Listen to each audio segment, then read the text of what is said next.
Welcome back to Indiana News Desk. Intelligence officials are milling over whether to release 28 pages of a report investigating the 9/11 attacks. Some say the papers point to Saudi support for the terrorist attacks. Very few people have seen the contents of those pages. Our Barbara Brosier sat down with former Congressman Lee Hamilton. He served as vice chairman of the 9/11 Commission that investigated the attacks. He was briefed on what's in those pages, and as he explains whether to release their contents, it's a very difficult decision. Can you explain the general content, what these papers looked at?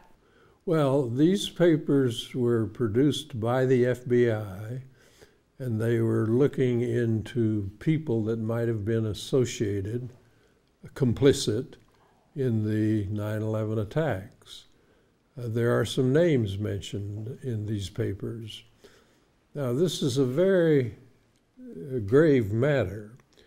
This crime, of course, was one of the worst crimes in the history of America. We had 3,000 people murdered on that day. Anyone accused of being complicit in that crime, that's a very serious matter and a very grave matter. So you just don't want to float things out unnecessarily. I think all of us have, I certainly do, a kind of a bias, if you would, towards transparency and accountability. But I do not know whether these papers should be released or not. What do you say to those skeptics out there and those people who say we need these released for transparency, for people to get closure about what happened? Well, that's very understandable. And whenever you have papers that are being withheld, there's always the charge of cover-up. What I'm trying to say here, that this is really a difficult matter. You want to be very sure you don't accuse somebody in the public press that is innocent of these grave crimes that were committed. You obviously do not want to release any information that may or may not be in the 28 pages with regard to the modalities of the American intelligence community that would release valuable information to our adversaries. So I think we should leave it in the hands of the Director of Intelligence for the time being.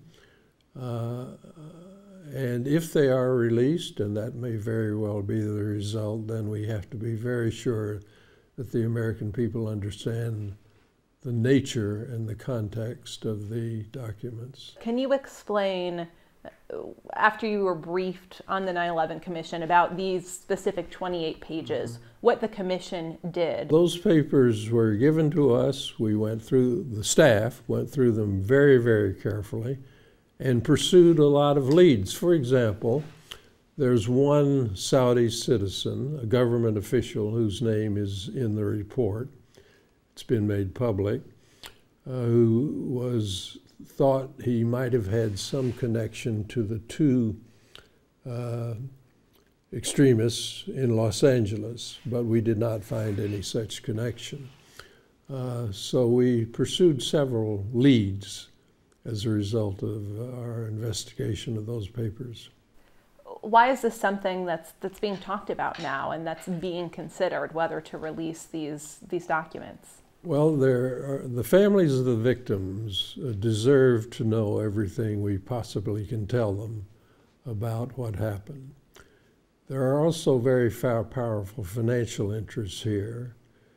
If the information comes out, however it may come out, and if it's true, and I don't know that it is, that Saudi officials, the Saudi government was involved in some way in 9/11, then that would open up the possibility, not the assurance, but the possibility that the Saudi government could be sued.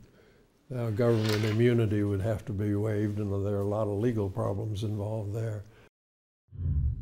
The U.S. Senate did pass legislation this week that would allow 9/11 families to sue the Saudi Arabian government for damages. The House hasn't scheduled a date to take up the issue. The Obama administration has already threatened to veto it.